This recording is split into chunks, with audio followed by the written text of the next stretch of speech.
Hi, welcome back to Open Agenda this week. I'm your host, Joe Venosa. With us, we got Joe Scafino from Salisbury once again. Morning, sir. And from Delmar, Mr. Mike Goldberg. Howdy. Very well, hanging in. A lot of things going on with the city, obviously, this week and the previous week. The big story, of course, is that they have voted to rescind collective bargaining. Tonight before you is Charter Amendment Resolution Number 2026-3. This is a resolution of the City of Salisbury to amend Article 23 of the Charter, which authorizes collective bargaining by repealing Article 23 in its entirety and abrogating all collective bargaining rights. Tonight before you for this public hearing, followed by second reading. And now there's an effort underway to undo that rescission via a ballot petition that would put the issue to the voters in a referendum. So a lot's going on. It brings up huge fiscal, political concerns.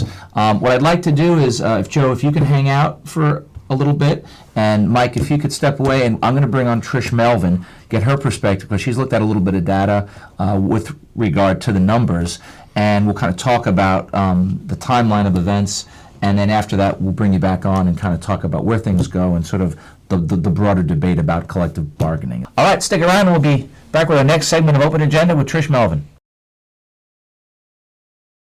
Hi, welcome back to Open Agenda. So with us in the house today from Fruitland, we have Miss Trish Melvin. Hello. Hello, thanks for coming in. So we, this past week, have seen quite a bit of drama once again in the city of Salisbury's government. And of course, this one, you could make the argument, has a lot of validity depending on your perspective, because the city ultimately voted to rescind its 2023 labor code. Now, just to back up a bit and give people the timeline, this did not sort of come out of nowhere, because there had been a previous effort, I believe last fall or winter, in which the mayor's office had initially proposed this effort, and it was actually voted down at the time by the council. Now, what the council did do is they did acknowledge that the initial agreement at the time, they said, needed to be reworked to alter the timeline of negotiations. Right, to have it line up with the budget. With the budget. Yeah. So there was criticism of the 2023 labor code then, even just in the sense of how it was organized.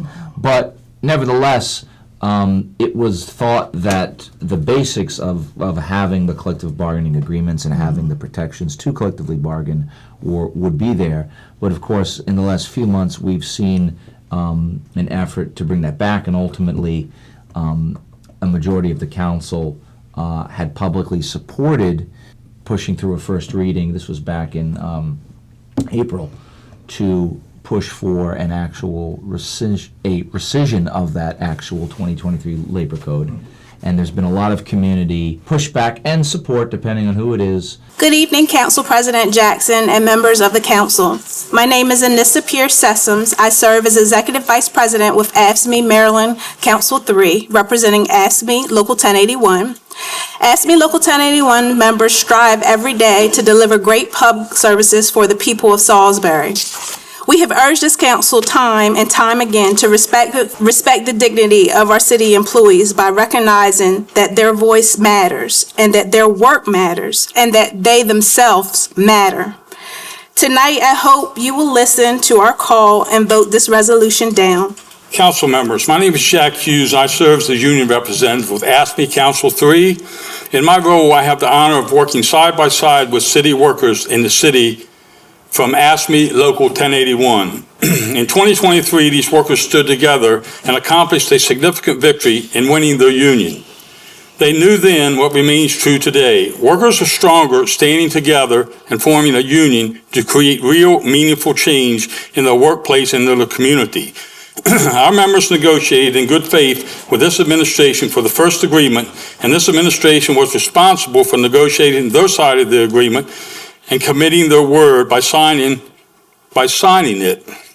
Now the administration claims that they must repeal workers' collective bargaining rights tonight to solve a future projected budget shortfall, which will occur in fiscal year 2030. This claim is simply not true. First, it must be emphasized that workers' freedom to collectively bargain and a government's responsibility to balance a budget are separate issues. Riley Smith, City of Salisbury. The mayor has already succinctly addressed the issue of the union, and I would like to add more facts, and especially for the C math students living in the county and not paying city taxes. I am for paid heroes, but like my family, they get a Kia Soul even though they want a Bugatti. Why? Obviously, I do not have unlimited taxing authority, scary thought.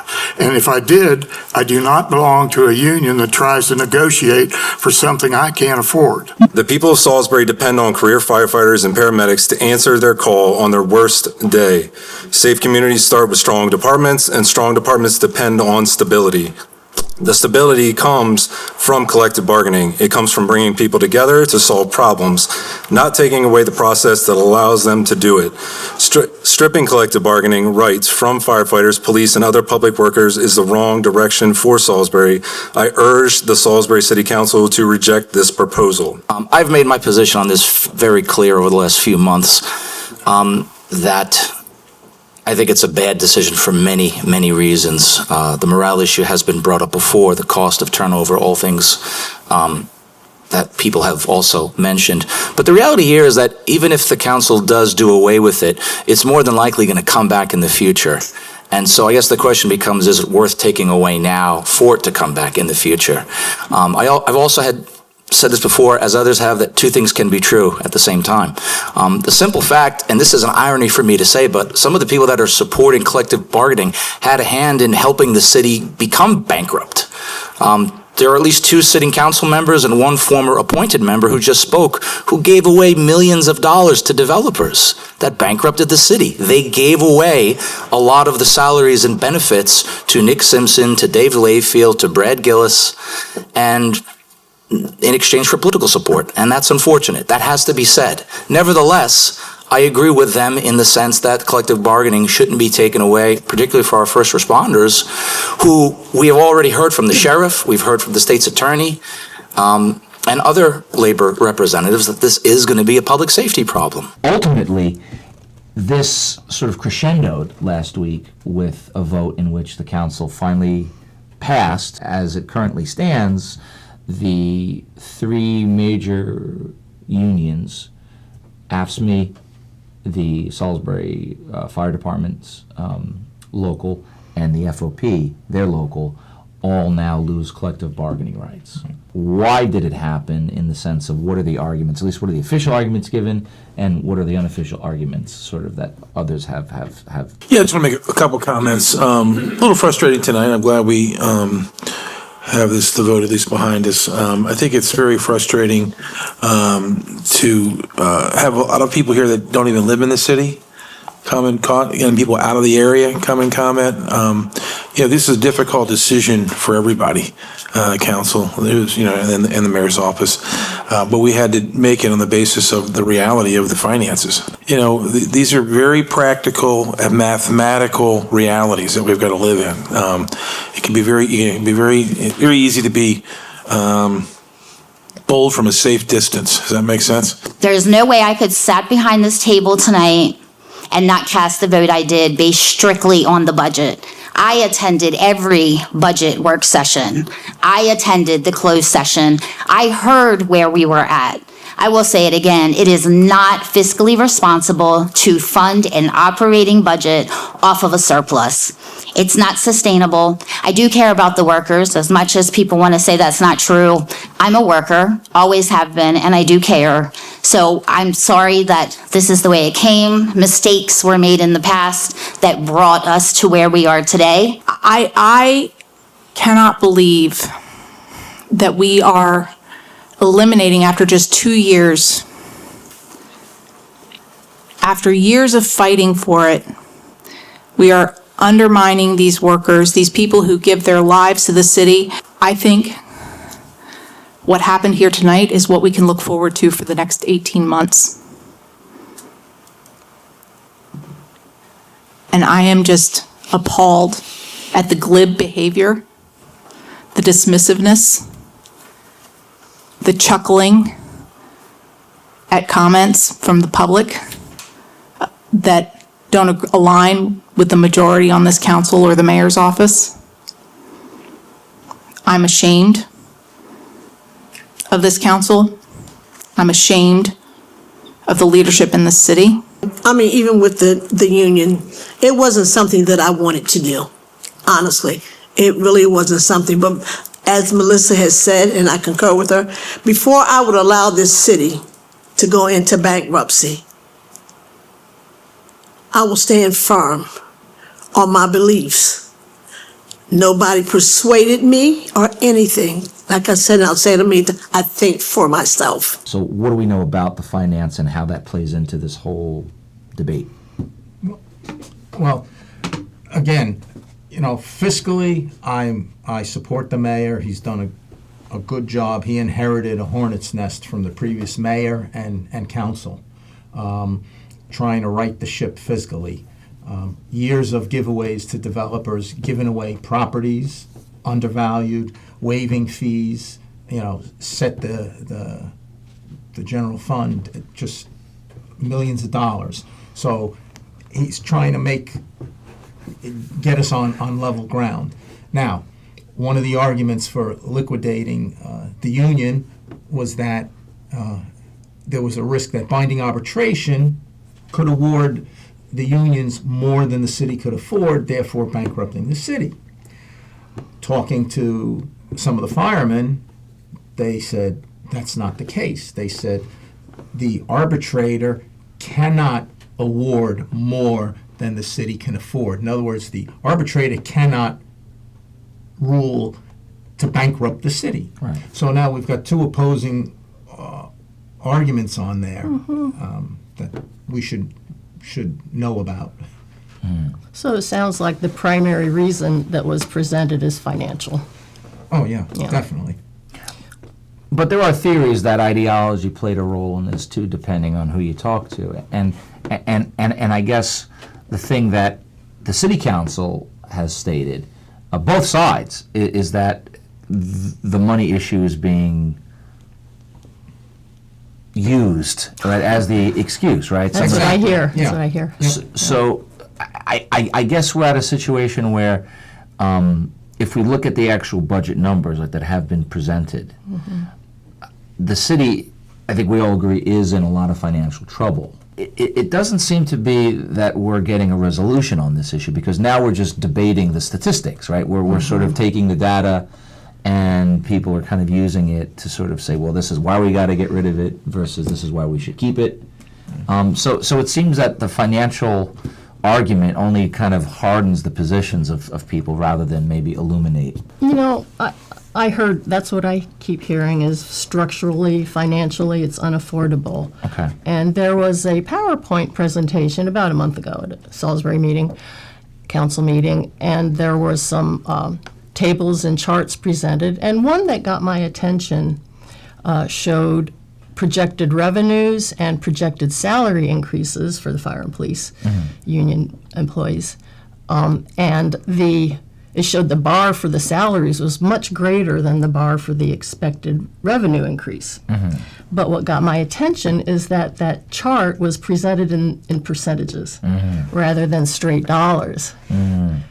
And presented that way, it does strongly support the argument of the mayor and the council. But if you look at the numbers themselves, now I went back to 2026, not 2027, but the total budget revenues look to be 172 million. And the fire and police non-clerical salary portion is about 13.5 million. So that's only 7.8% of the entire budget.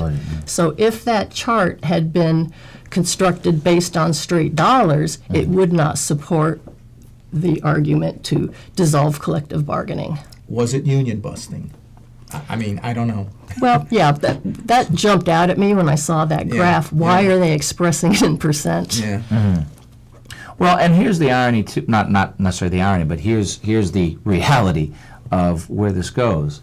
The city council took the vote on the 26th. There was a lot of turnout, not as much turnout as previous meetings. Right. But nevertheless, people did show up and people did sort of comment, and certainly elected officials also gave their perspective. But now the question becomes what happens, because there's an effort underway to effectively undo this through a ballot referendum. Right. Now, in order to get a referendum on the ballot for the city, where voters can actually go to the polls and undo this resolution, they have to garner 3,600 verified city resident signatures. So you have to be a voter, you have to live in the city. And as we speak, there is an effort underway to get those signatures. Now, in full disclosure, I signed it myself. I signed it. Let the voters decide. Let the voters decide. Nevertheless, this, I think, speaks to some of the long-standing structural problems that have been talked about, and that we've talked about with regard to the city's overall makeup. And its general fiscal character. So it's going to be interesting to see what happens with that particular ballot initiative.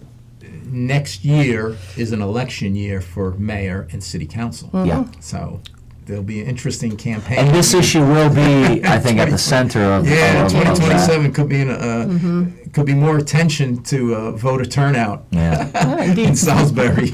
Well, we shall see. Yep.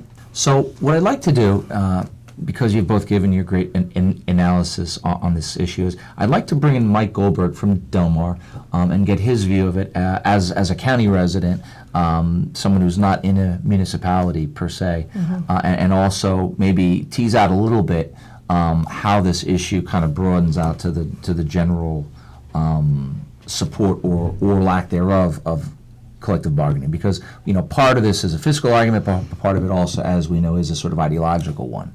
All right, and thank you for watching, and we're going to be right back with the next segment of Open Agenda. Stick around.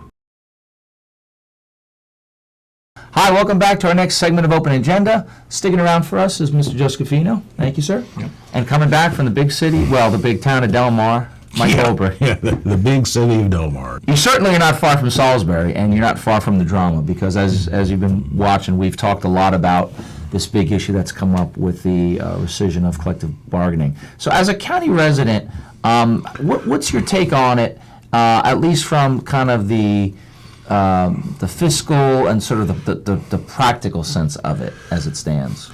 I've got issues with unions, period, particularly public sector unions, because they're put in a position where they can hold the taxpayers hostage. If, let's say, you belong to a union and you work for IBM, okay, well, if you're going to hold them hostage, then you're only hurting IBM's customers. But we're all customers of the government. We all pay our taxes. And I find it deeply concerning when you have unions that can withhold or reduce needed services to the taxpayers. And even though that may not happen all the time, the possibility for that is always there. And when you're dealing with public safety, as Trish mentioned earlier, that public safety is the number one job of government, and we can't afford to have our safety mitigated by a union failing to do the job that their employees are supposed to be doing. Well, while I understand your concerns, my understanding is that Maryland, by law, prohibits public sector employees from striking. Your concern is valid, but it's basically a non-issue in Maryland. And that may very well be the case. Right. I'm going to take that at face value as being true. The larger problem is then, I think the more practical problem is the cost of collective bargaining. The city administrations or county administrations have to prioritize what the needs of their constituents are. And they all too often prioritize things that should not be a high priority. We see a lot of wealth redistribution schemes that both the city and the county engage in. There's just a lot of stuff that the local governments are doing that really are not even necessarily a legitimate function of the government. They need to prioritize public safety. Well, and I think a lot of us, and this is where I would put myself too, is that, and I fully agree with your point about some of the decisions that are made that don't prioritize not only our fiscal health but public safety. But I think the argument that this is actually going to have a detrimental effect on public safety, I think is very true. I think when the sheriff, when Jamie Dykes, when other city labor activists came several weeks ago, they all had a kind of a common thread of, by getting rid of this, what you're going to do is essentially you're going to incentivize people to leave to places where they can get better protections and possibly better pay. And it's also such a morale killer that you're basically compromising the work and the views of people that the city requires to do the most essential services. So it's sort of like, I don't think we're in any disagreement that governments, much like businesses, can fiscally mismanage things. But if ever there's a priority to invest in, it's the personnel that you rely on to do the most critical job. I agree with that, and I think that we have to pay a competitive wage to all county or city employees. But if management, the mayor or the city council, it is incumbent upon them to ensure that the fire departments, that the police, and everybody else are being paid a competitive wage. If you're not being paid the competitive wage, of course you are going to go elsewhere. So in the absence of collective bargaining, it becomes the management's responsibility to be certain that people are being paid fairly so that they can attract and retain good employees.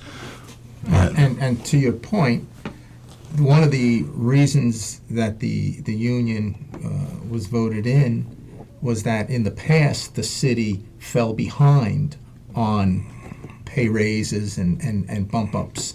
That was one of the big complaints, whereas collective bargaining made sure that.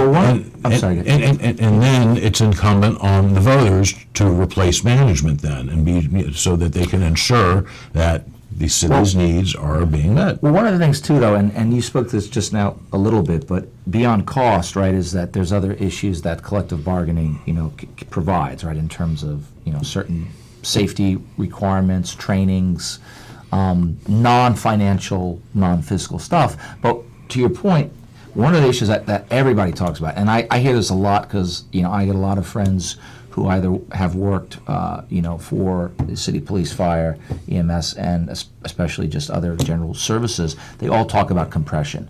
They all talk about that salary compression is one of the biggest things. I mean, working at a university, I could tell you, when you're in that mid-tier, you're sort of the forgotten people because you basically lose a lot of access to advancement as management seeks to bring in newer people, or they have those that have a lot of seniority. And so I do wonder, now that the city has rescinded collective bargaining for now, and let's say for the time being it stays this way, what is that going to do to a lot of those mid-career people who do have the ability to go? If they do leave, right, if to your point, it's true that people are going to go elsewhere for better opportunity, what does that put us as city residents in a position to deal with? If those people leave, then hopefully, provided that the pay rates are fair, they will be able to attract other people who have the requisite experience to fill those jobs. Yeah. Look, I've never belonged to a union, and I've been, by and large, I've been treated fairly any place I've ever worked. But if I didn't like my working conditions somewhere, or I felt that I was not being paid a salary commensurate with what I produce and my level of experience, then I tender a letter of resignation and I find another job. Well, I've been in unions in the past. I worked for one company, it was union, and then I went to a company that was non-union. But the non-union company, to stay competitive, their wages were nickels and dimes less than the union wage. So it was comparable. So the union actually helped the non-union wage. So, historically, it's sort of the idea of a rising tide lifts all boats. Exactly. But is it rising to a point where it becomes unaffordable? Let me give you an example. The Davis-Bacon Wage Act, which I've had to deal with quite a bit in the past, where I've seen where a common laborer would actually have to be paid more than a junior civil engineer. That's absurd. I mean, we're talking $60, $70 an hour for someone who's turning dirt with a shovel.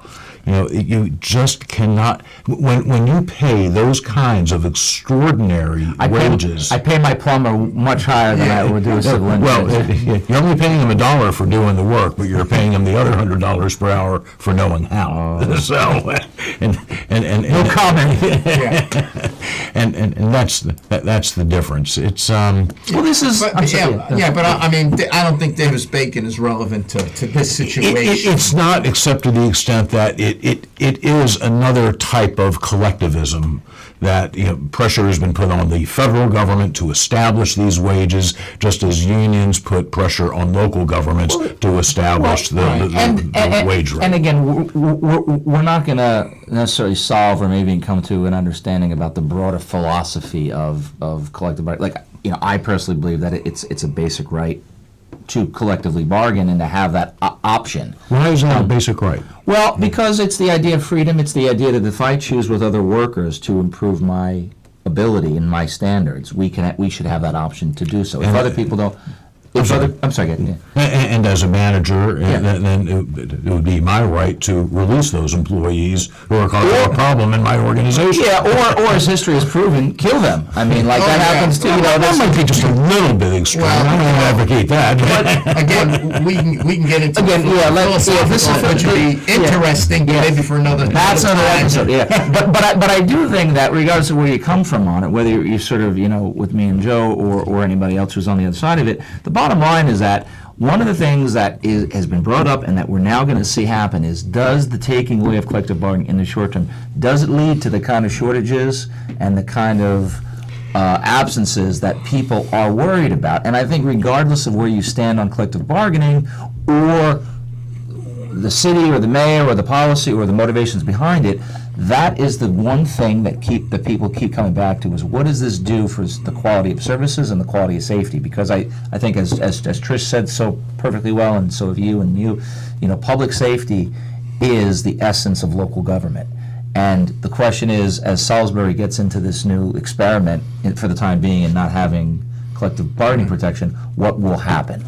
And It can go south on us. It can. But that's where it really becomes the responsibility of the mayor and council to ensure that competitive wages and benefits are being paid, you know, particularly to public safety personnel and everybody else. And I'll say this, putting aside even just the general collective bargaining debate, one of the things that really scares me, and we've talked about this for the county issues, and just to think on this, because we're almost out of time, next year the state of Maryland is going to be in much worse financial shape, as is from what it looks like the federal government. Oh, absolutely. Certain things are not getting any cheaper. What is that going to do to Salisbury's situation if we're having this conversation now? And again, there's no way to answer that now. But It's going to be worse. We can't answer that. I don't like to be pessimistic on it, but I think we got to look at the trends, again, federally, certainly statewide, and then how this is going to impact the things that the city is also, you know, going to have to deal with. And I think we would all agree that that's something that we have to keep an eye out for, and it's going to probably make this debate even more intense and probably vitriolic, because I do think that this issue, regardless of where you stand on it, is doing a negative disservice to our political discourse in the city. Our local problems, by and large, stem from what happens in Annapolis. You know, let's face it, our House of Delegates, our state senate, our governor, they're not really doing what's best for the people. That's why we have high taxes, high regulation. Businesses do not want to come here, and we're at a distinct disadvantage here on the Eastern Shore for those very reasons, as well as our geography, which is problematic as well. I don't know that, I hate to be pessimistic, but let's face it, a pessimist is nothing but an optimist with experience. And experience tells me that we are going to be in for a rough ride in coming years. Some would say there's 3.2 billion reasons to be a little bit worried about next year, so we're going to see. But thank you for your analysis. I appreciate the discourse, even if we don't always agree on it. It's always good to dialogue. It's good. It's good to collectively negotiate and talk, right? Go figure. All right. Thank you so much, and thank you so much for watching. And we'll be back with a new episode of Open Agenda next week. Take care out there.